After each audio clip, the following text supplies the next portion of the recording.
नमस्कार to all of you. मैं श्रवण Singh Rathore educational अड्डा यूट्यूब चैनल पे आप सभी का स्वागत करता हूं। तो फ्रेंड्स, आज के लेक्चर में हम 28 मई 2022 को आयोजित होने वाली AAO यानी असिस्टेंट एग्रीकल्चर ऑफिसर में पूछे गए राजस्थान जीके के महत्वपूर्ण प्रश्नों की व्याख्या लेकर आए। तो आप वीडियो को एंड तक देखिएगा।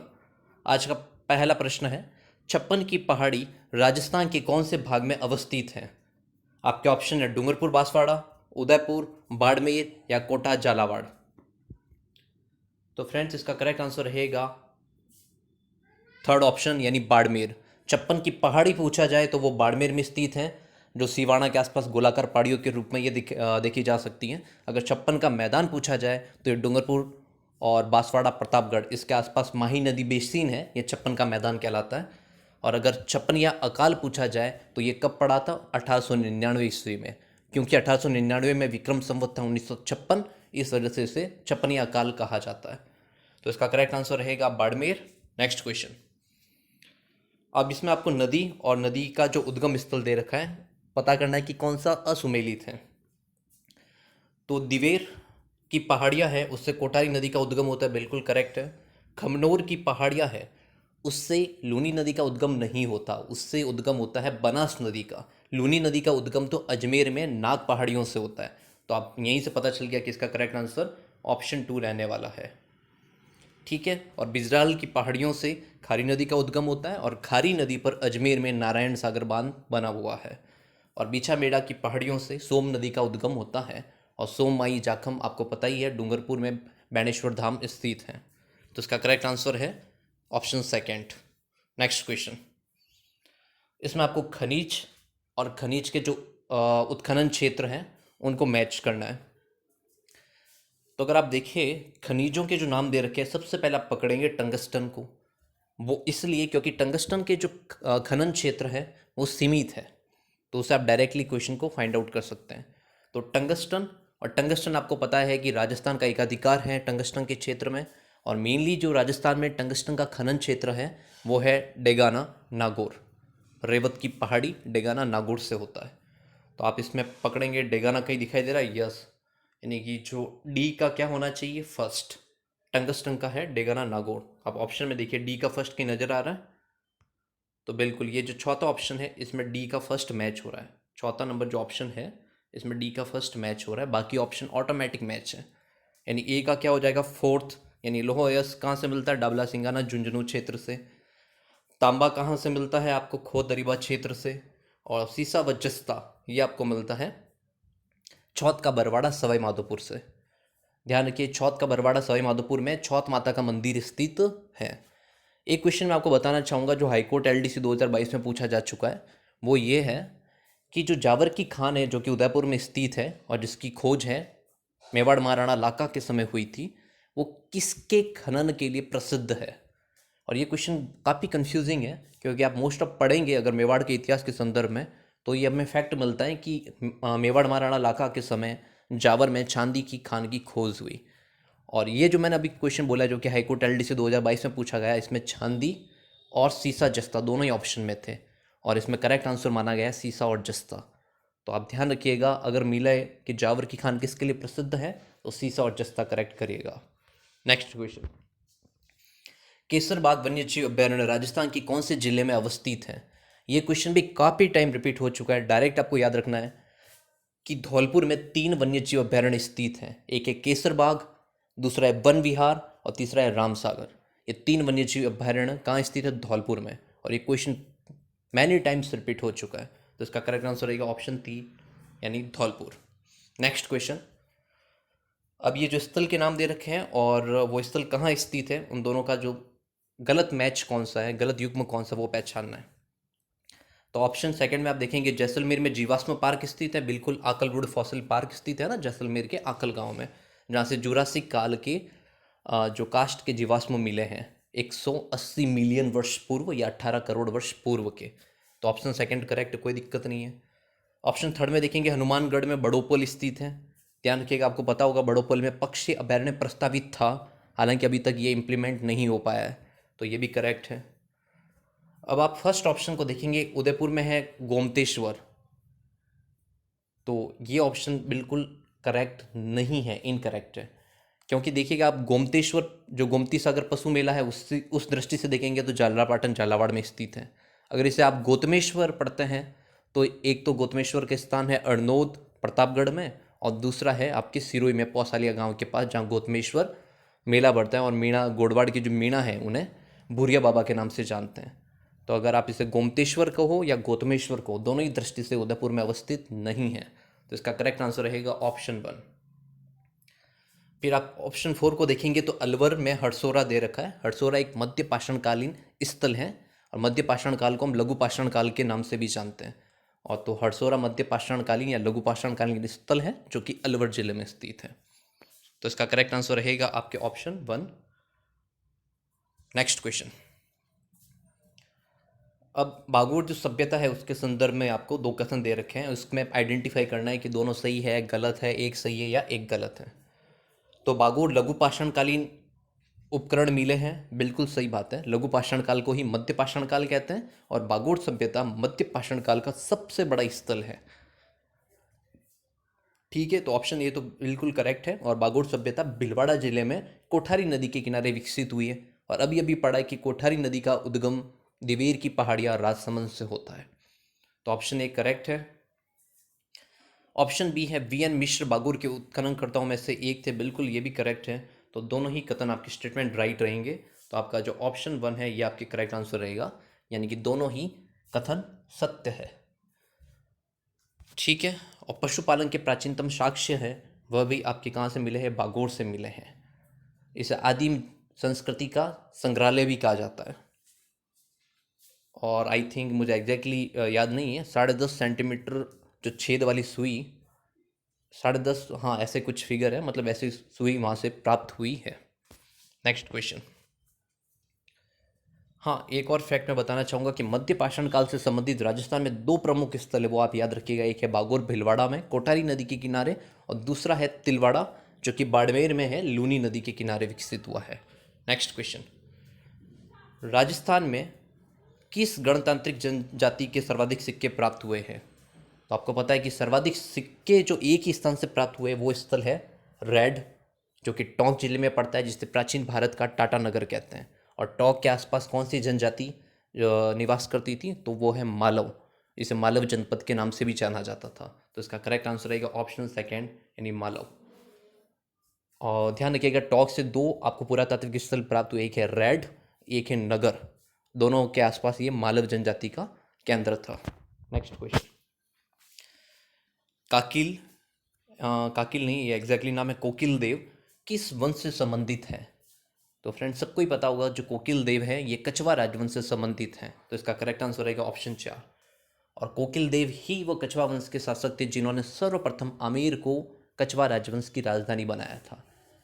तो इन्होंने आई थिंक 1207 ईस्वी के आसपास आमेर को कछवा राजवंश की राजधानी बनाया था, जो कि 18 नवंबर 1727 तक कछवा राजवंश की राजधानी रही। क्यों? क्योंकि 18 नवंबर 1727 को सवाई जय सिंह सेकेंड ने जयपुर शहर की स्थापना करी और उसे अपनी राजधानी बनाया था। Next question.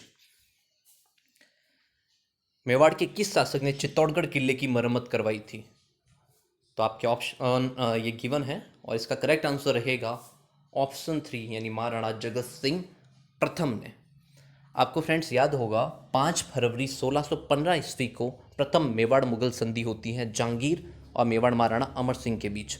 जहांगीर की तरफ से उसका बेटा खुर्रम आता है, और जो अमर सिंह है उनकी तरफ से उनका बेटा कर्ण सिंह इस संधि के लीडर होते हैं।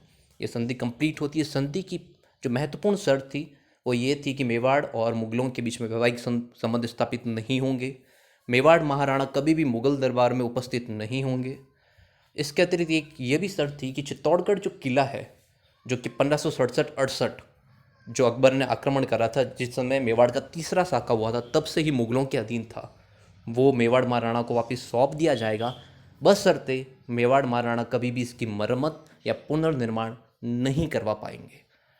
लेकिन इस संधि को जो भंग करते हैं वो है मेवाड़ महाराणा जगत सिंह प्रथम।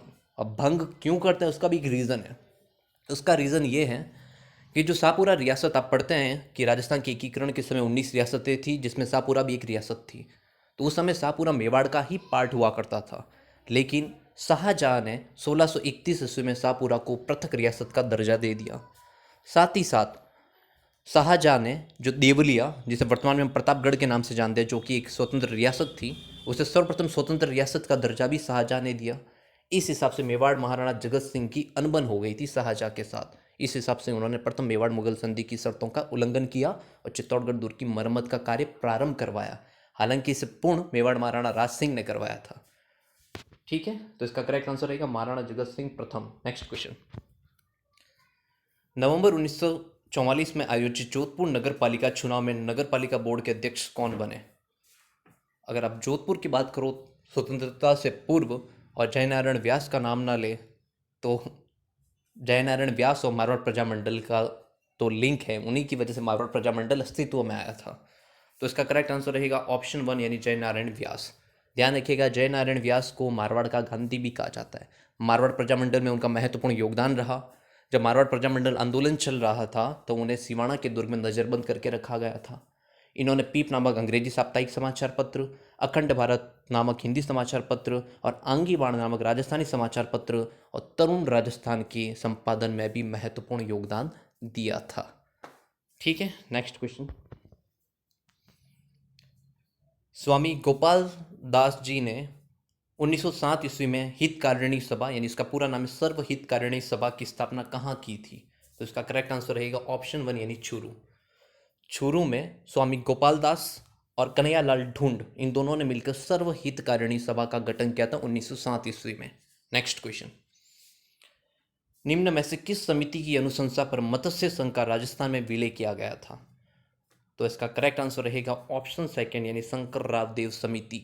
इसमें टोटल अध्यक्ष समिति 3 सदस्य थे और इस समिति की सिफारिश पर मत्स्य संघ, जिसमें कि 4 रियासतें थी, अलवर, भरतपुर, धौलपुर, करौली और एक निमराना ठिकाना था, उसका विलय राजस्थान में कर दिया गया था।